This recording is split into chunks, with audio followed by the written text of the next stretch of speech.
As the great philosopher Sonic the Hedgehog once said, "Oh yeah! This is happening!" You know, it always makes me laugh a little bit when someone calls me the LEGO Island guy, or my personal favorite, the guy that's obsessed with LEGO Island. I mean, yeah, I've put an ungodly amount of effort into that game, even technically flying to another country for it, but out of all of the videos on my channel, LEGO Island is the main subject of only 3 of them.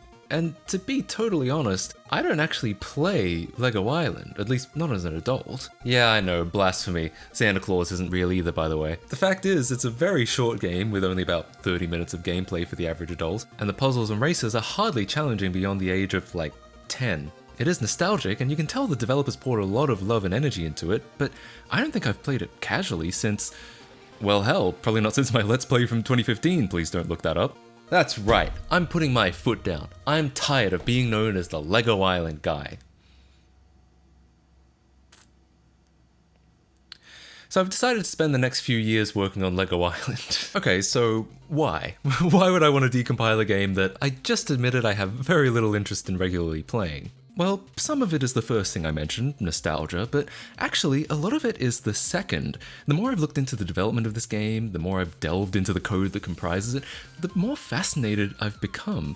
This was not some phoned-in hack job like a lot of branded video games we could talk about. This was a real labor of love by a group of people who were passionate about the kind of immersive experience they could make for kids with this brand new technology. And by brand new, I mean pretty revolutionary. 3D games had obviously existed before, but they'd almost always been in confined spaces. LEGO Island was one of the first to actually be open world, to let you stand on a rooftop and see an entire civilization stretching out in front of you, which the developers admitted is why it's an island rather than a city, so they could have an in-universe reason to limit how much geometry had to be rendered at any given time. And it did all of this with, in retrospect, some pretty limited resources. Keep in mind, this was before the widespread adoption of 3D accelerated video cards, so the game had to be optimized enough to render entirely on the CPUs of the era. It also had to stream music, animation, video, and texture data off a measly 4x CD-ROM drive. That's only 600 kilobytes per second, less than most people's internet connections today. Unless you're archive.org, of course. And there were no big-name game engines back then. Nearly all of the stuff was custom written specifically for LEGO Island. For me, this game has become interesting in almost every single way except actually playing it. Not that I didn't think it was fun as a kid, just that as an adult, what I find fun about it is completely different. And that fascination with the technology is why for years I've wanted a LEGO Island decompilation. What is a decompilation? Pretty much exactly what it sounds like, converting compiled machine code back into source code. If you're in these nerdy retro gaming circles, you're probably already aware of some of the more high-profile ones. They take a lot of time and effort, so it's usually big news when one actually finishes. In fact, decompilation I think is kind of a misleading word. It makes it sound like it's just compiling in reverse, like you can just pass it through some program and the whole thing is automatic. And it would be nice if it worked that way, but no. Compiling is considered a lossy process. When you write code, you're essentially giving the compiler a lot of instructions for what you want your program to do. But your program doesn't actually need to know most of that stuff in order to run. It doesn't care about function names or structs or classes, and more importantly, machine code doesn't really have the concept of variables. All it really has are registers and memory addresses, and it's up to the compiler to use those to do whatever you told it to do with your code. Decompilation is largely about trying to restore that information through context clues or educated guesses. A common analogy is that it's like trying to unbake a cake. You can't just stick it in a D-oven and unmix it to get all the ingredients back. But you can, with enough time and effort, reverse engineer a cake using context clues and educated guesses until you arrive at a recipe that produces more or less the same thing.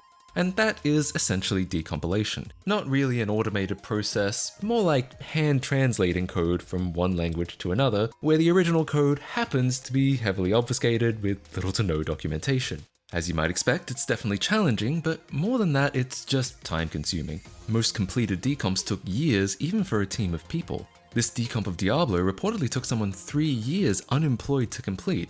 It's a tremendous commitment that most people simply don't have the time to follow through with. Do I think my chances of completing a LEGO Island decomp are any higher?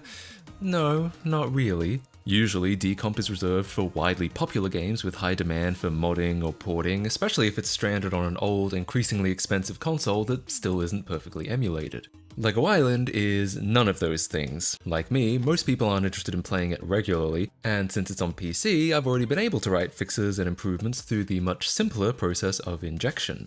So what benefit would a decomp even provide? Well, to be honest, mostly just to look at one of the most interesting codebases I've ever seen. How does the game actually work? How exactly do the game's infamous streaming asset packages work? Why does the game glitch out and crash whenever you try exiting on modern PCs? These questions and many more are what I'm hoping to answer with this project, and while technically a decomp isn't necessary to answer those, I figure if I'm going to be putting a lot of effort into reverse engineering and investigating anyway, I may as well go all the way. If I'm successful, we'll get a codebase that we can do whatever we want with. So that's what I'm doing, and yes, I said if I'm successful. This is part 1 of a series that I have no idea how long it's going to take, or if it'll even be completed at all. I just think it'll be a lot of fun, and hope we can at least get somewhere with it. But don't worry, this isn't all the channel's going to be now. My mind works best if I can rotate between a few projects, so you'll be seeing some other stuff too. And it won't be another 5 months until the next one either. Hopefully. But no matter what happens, I hope you enjoy the journey. Let's get started.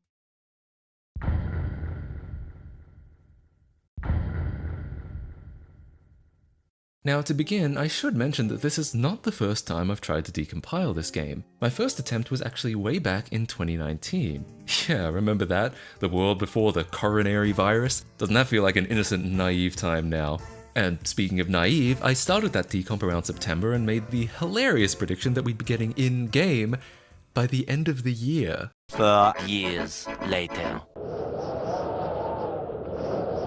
To be fair, it's not like I've been working on it consistently since then. I went through a couple bursts of productivity early on, but back then I was making it a lot harder on myself than I needed to. I was trying to decompile by looking at the game's raw assembly and hand translating it line by line into C++, and this is just an incredibly difficult way to do it, and it's kind of why I gave up so early.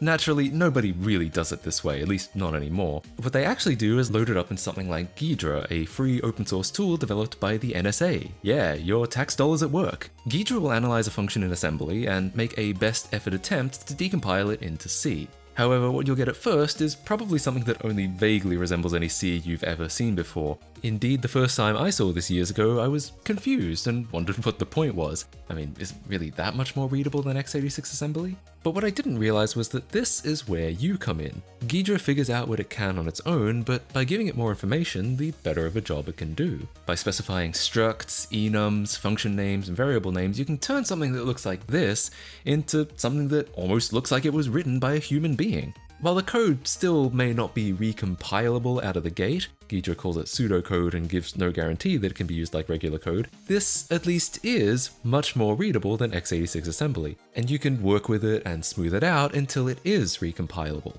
Congratulations, you just generated source code from a compiled executable. This is why I say decompilation is a bit of a misnomer. You're not getting back the exact same code that went in. In fact, if you did recompile this code, even though it does all of the same things, it probably wouldn't result in the same machine code that you decompiled from, at least not without a lot more trial and error. Several factors from compiler and linker flags to the exact order and placement of things in the code will influence how the compiler emits machine code, despite very minimally affecting overall functionality, if at all. And that's assuming you're using the exact same compiler and version of that compiler that the original developers did too. Basically, there are a lot of factors to getting perfectly matching assembly, and it's up to you how much you want to figure all those things out to get a perfect byte matching decomp. But how exactly do you get information to give to Ghidra so its decomp cleans up? Well, unfortunately there isn't really a definitive answer for this. As unhelpful as it is to say, you just have to do what you can to figure it out. If you can find a part of the code where you do recognize what's happening, you can probably start naming some of the variables and function names. Then if you look at the code that uses those functions and variables, you might be able to recognize what they're doing, so on and so on. And again, the more information you give to Ghidra, the better its decomps will be across the board, and eventually it'll all kind of start to make sense, at least in theory. But if this is sounding like a long and laborious process, well, now you know why decomps take so long. Unless you're getting paid to do it, you really just have to do it because you're passionate and excited about making sense of obfuscated code. I still don't know why I don't have a girlfriend. But the good news is, I'm really describing the worst case scenario here. Games don't run in a vacuum. At some point, they'll have to make a call to the underlying operating system or hardware. unless you're really unlucky, a lot of the stuff will have been documented somewhere before. For game consoles, you may have to rely on legally dubious leaked development manuals, but in the case of desktop operating systems, their functions are usually pretty well documented. A Windows executable will, in fact, usually contain information in its import table about precisely what system calls from which DLLs it needs to run, and these function names will appear in Ghidra's pseudocode automatically. For example, if you see some code calling Windows's create window function, you know that that code, well, creates a window. Stuff like this will at least give you a starting point, albeit a fairly small one. But depending on the game and how lucky you are, you may be able to get a lot more information. If you're extremely lucky, you'll be able to snag some debug symbols. Remember how I said a lot of information doesn't get included in compiled builds because it's not necessary for the program to run? That is true, unless you're a developer trying to find problems in the code. Then you pretty explicitly do want a way to relate the compiled build back to the original source code, and debug symbols are exactly that. Debug symbols will usually define global variables, function names, the source code file and line that each instruction came from, and can sometimes even define classes and their members and methods. This gives you a tremendous amount of help with decompiling because a lot of that educated guesswork becomes simply unnecessary. As such, debug symbols are almost never included with the final release of a program. Whenever they are, it's usually a grave mistake by the developer. That being said, a surprising number of PlayStation 2 games have indeed shipped with symbols, to the point where there's even an online index listing them all. Symbols can also be found on pre-release versions of games, like betas or review copies sent out for testing. Obviously, these are not intended for public use, and the legality of obtaining them is also dubious, but they don't call it hacking for no reason. Now, how does that relate to LEGO Island? It doesn't. Despite all attempts to track some down, Mindscape did a good job of not letting any leak. But we do have some luck due to the way that LEGO Island was deployed. The game was split into two separate executables, isle.exe, which is the front end, and lego1.dll, which contains the vast majority of the code. An executable's import table is not just limited to calls from the OS, calls to any DLL will usually be listed here, and LEGO 1 is no exception. That means a decent amount of functions are already fully documented, not just their names, but also their return values, calling conventions, and the parameters they take. Again, this gives us a starting point we can extrapolate from. While back in 2019 I focused all my attention on the much more important LEGO 1 DLL, I decided for this attempt I'd start with the much simpler isle.exe. While it isn't quite as exciting, it would still be great to know how exactly to drive the game if we wanted to make a front end of our own. So using the process I outlined before, I went ahead and decompiled all of isle.exe. Not perfectly yet, some functions are matching, some of them aren't, and while my goal is to make it as accurate as possible, within reason, it will almost certainly never be completely accurate because Mindscape used an old memory allocator library called SmartHeap, which is so old its logo looks like this, and yet still sells for $5,000 a year. So yeah, considering the cost and the fact we'd have to track down some specific obsolete version from 1997, I think it's fine if we just leave it. It's just a memory allocator, and while it apparently takes up about half the entire size of isle.exe, the default allocators are basically the same thing. SmartHeap might have been a little more efficient for older computers, but on newer ones we probably won't notice any difference at all. But anyway, without further ado, I present to you a technical analysis of isle.exe. Now, I made a decision not to bore you with every technical detail. It's probably not super interesting to hear that the first thing isle.exe does is check if another instance is already running and then closes itself if it is. Details like that I'm probably going to skip over, except for the fact that I already just said it. Compared to LEGO 1, Isle is tiny. It's a mere 85 kilobytes compared to LEGO 1's over 1,000. But I will say that despite that, Isle does more than you'd expect. You could probably guess that Isle creates the main window and passes along keyboard and mouse input to LEGO 1, but before that it does some pretty unusual things. For example, one of those things is nothing. Yeah, nothing. As in, one of the first things LEGO Island does, just after telling LEGO 1 to initialize, is sit around for 200 frames before it actually tries to load anything. I actually discovered this a while ago. I tried skipping it and found that not only did nothing break, it actually launched faster, so I wrote it into Rebuilder as an optional patch you can enable. So why is it doing this at all? My guess is that it's a pretty hacky way of ensuring that LEGO 1 has finished initializing before it tries to do anything.